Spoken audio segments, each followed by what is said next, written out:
TV and another Gooner vlog. Today it's the Drowned Rat edition, aka Man United versus Arsenal. We're here at Old Trafford after driving up from the south. Fairly long drive, isn't it? Blasting Oasis all the way. Layth, you want to chip in with chip in with anything? Chips and gravy, yeah, lovely. Want some? Fantastic. Really excited for today's game. I think it's a really big opportunity for Arsenal. Big sort of time to prove something in this game, I think. And I think Arsenal probably go in as favourites, so we're both really looking forward to it, aren't we? Yeah, well, I don't know about Arsenal ever been favourites at Old Trafford. Not Old Trafford. I've been coming here 35 years, and it's like you can count the victories on one hand, basically. But it is a good time to play them. Yeah, exactly. When's a good time to play Man United at Old Trafford? It's like, you know, I remember coming here in 88, 89 when Tony Adams scored an equaliser. Literally his head was like 2 yards off the floor, flying boots everywhere, mud everywhere. Early April, got to a point, it was a 1-1 draw. And you know, at that point helped us win the league, basically. So, you know, I remember coming here for the Battle of Old Trafford, and although no one ever called it then, you know, we won 1-0. Anders Limpar scored from the byline, basically. That was brilliant. 6,000 Arsenal behind the goal in the pens. That was a good laugh. 98 with Overmars. That was another one. That was amazing. That. I've been here a lot of times. I've not seen us win too many times. Yeah, but exactly. when we do, it's normally because we've got a good team, basically. Layth's finished his chips now, where you can see Old Trafford in the background there. Just wanted to have a chat. On the way up I read an article by the BBC saying Man United Arsenal is kind of a lost rivalry now. It's not really what it was before. Yeah. What do you think of that? Yeah, I mean, it's a fair point. I've been coming here 35 years, and obviously from about 96 when Wenger took over at Arsenal to maybe 2005, it was the biggest rivalry in English football. It meant the most, the strongest characters, the best games, the best players. There was a rivalry on and off the pitch. The whole, you know, everything fed everything, basically. The quotes, the hatred, the animosity between the players and the managers, the fans. It just meant so much. But behind that as well was the fact that both teams were challenging for the title. You know, I think it was like either Arsenal or United won the league every year for 7-8 years. And I was lucky enough to be on the Mondial podcast about the Man United Arsenal rivalry, and it was. You know, listen to some of the other people on there. I was on there for a bit, but it just brings it all back. And it was the world used to stop to watch it, basically. Yeah. And you know, it's great to be up here. And obviously, United are a huge club, and I love coming to Old Trafford. But it's not the same. Not the same by any means at all. You know, if you compare now and today, what made that rivalry so good back in the day? It was Fergie versus Wenger, wasn't it? Yeah, it was the fact that they're both challenging for the league. It was personality led, and it was, you know, Vieira, Keane, and all the personalities in the side. If you compare that today, you know, it's Emery versus Solskjaer. Yeah, exactly. Two. I don't want to say lightweights because Solskjaer is obviously a really good player for United, and Emery's rebuilding. Did you have any sort of animosity towards him back in the day? Solskjaer, blimey. No, I mean, he was one of those players, he'd always sort of come on and score as a sub, basically, and always got sort of late points for United, or salvaged a draw or a late win. I didn't really hate him. I remember being at Villa Park for a semi-final. It was a Sunday before they beat us 2-1 when Giggs scored that goal and revealed his chest there, basically. But we were sat behind the dugouts of the old sort of stand at Villa Park, and my mates just shouted out at Solskjaer, "Boy, you hobgoblin, I'll put you in my dashboard." And that was like probably one of the funniest, cleanest sort of you know, shouts out I've come across at football. It was quite funny. But no, Solskjaer, I don't hate him. No one's hated him really. He was obviously United, but no, there was other players you hated, but you respected them all at the same time because they were brilliant players, all of them. So yeah. Speaking of the crowd, I mean, if you compare like the last few years, the away end versus the home end here, how was that compared to back in the day? I I remember coming here mid-80s. I can't even remember now. And you'd have the paddock at the side. It's all terracing. They'd be flooding at you. You know, they had fences, obviously. You had the away fans had the pens behind the goal. Depending on how you were doing, you'd have 1 pen or up to 6-7 pens, really. I remember Arsenal coming up with 6,000. I remember Arsenal coming up with 500. So you had that. But the stand behind the away pens was called the K-Stand. It still is now, and there's still a few sort of people who try and sing there. It's probably one of the most sort of atmospheric parts of Old Trafford. But the K-Stand back in the day, they'd lob pies down it, you had golf balls, all sorts of things really. And this is just this. No, I'm not saying it was better then, because it's not. Football has improved so much, and it's got safer, and it needed to change, and all the rest of it. But you could argue it's priced the working man out of the game, and the atmosphere suffered. Certainly places like Old Trafford and the Emirates. But I remember the old days at the K-Stand, and they were quite tasty, really. So yeah. And this game is sort of it's an example what the Premier League can be, and I guess it shows how the Premier League has changed as well in that sense. Yeah, absolutely.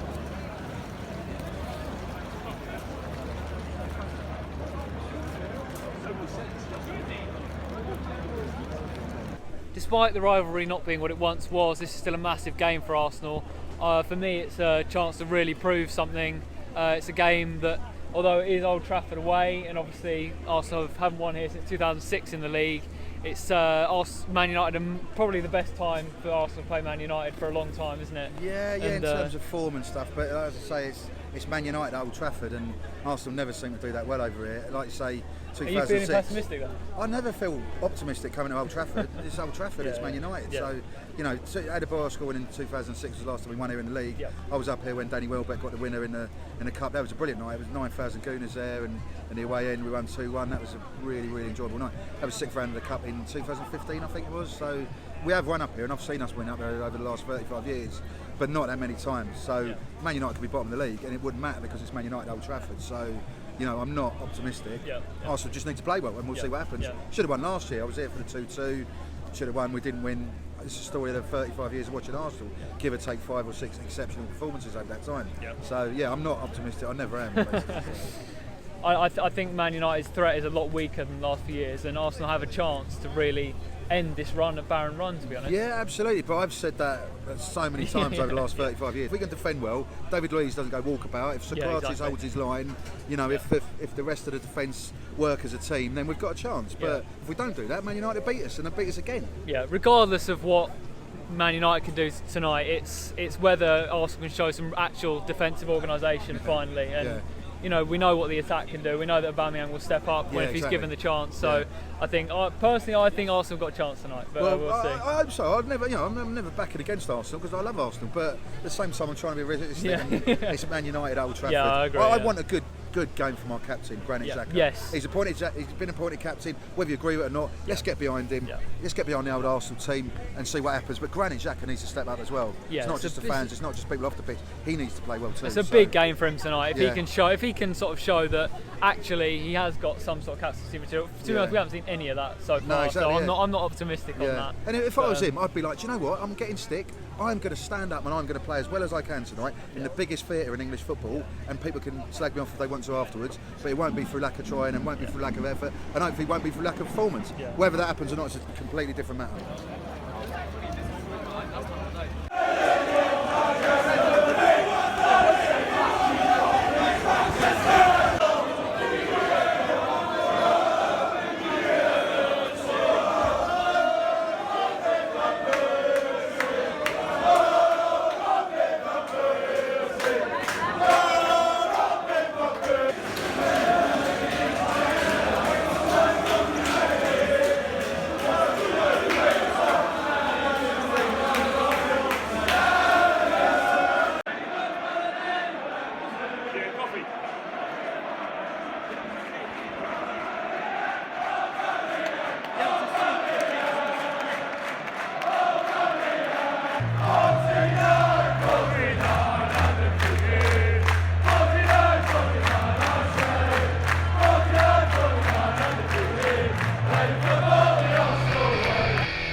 Back to London!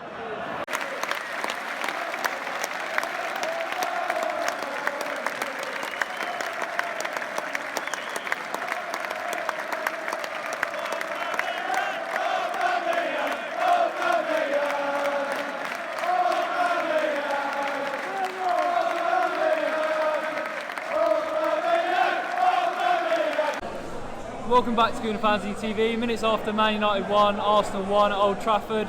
I'm here with Rosie and Layth. What do you think of the game, first of all?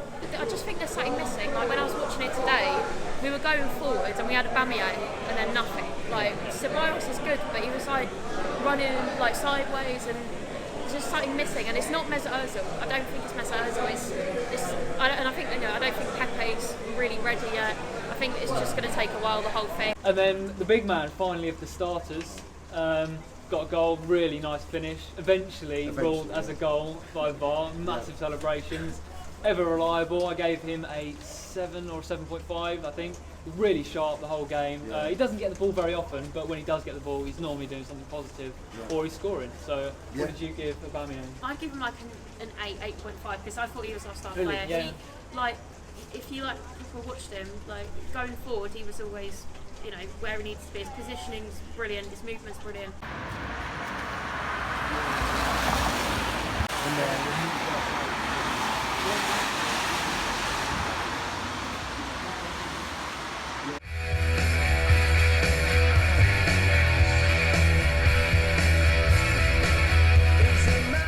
At some service station I don't know the name of.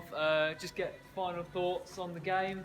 Enjoyable evening, but obviously a little bit frustrating from our point of view, isn't it? Yeah, absolutely. We're at Knutsford, by the way, but okay, good. And we've got about 5 hour drive home. But yeah, apart from that, 1-1 draw. I'd take a point at Old Trafford. We'd like to say we never really do well up there.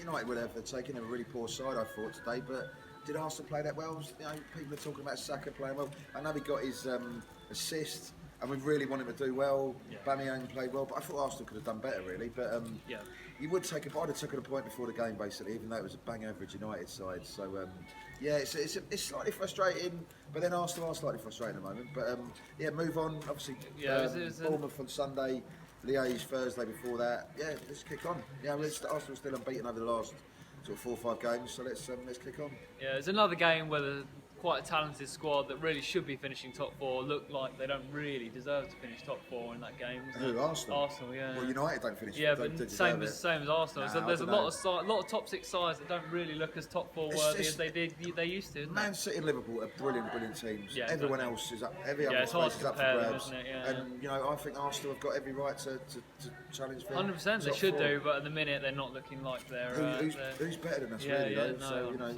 I know, but it's going to be a dogfight similar to last season, I think. Yeah, absolutely. But you know, I think we can be quite positive about getting a point out there. Yeah. They didn't play that well. Yeah, definitely positive. Yeah, definitely positive to get a point. You know, and it could have been a lot worse if VAR hadn't been intervened. Absolutely, yeah. And Leno hadn't done a few saves as well. Yeah, so. Leno was fantastic. Yeah. But we've done a full post-match reaction. That's already live on our YouTube, so you can watch that. So if you enjoyed this vlog, please subscribe. Really helps us. Done a few vlogs on this channel now. We did one for Frankfurt and for the North London Derby. We've got lots more to come, so maybe go back and watch them if you've got the time. And like this video as well if you enjoyed it. And any comment below, any thoughts on the game. So cheers for watching. Thank you.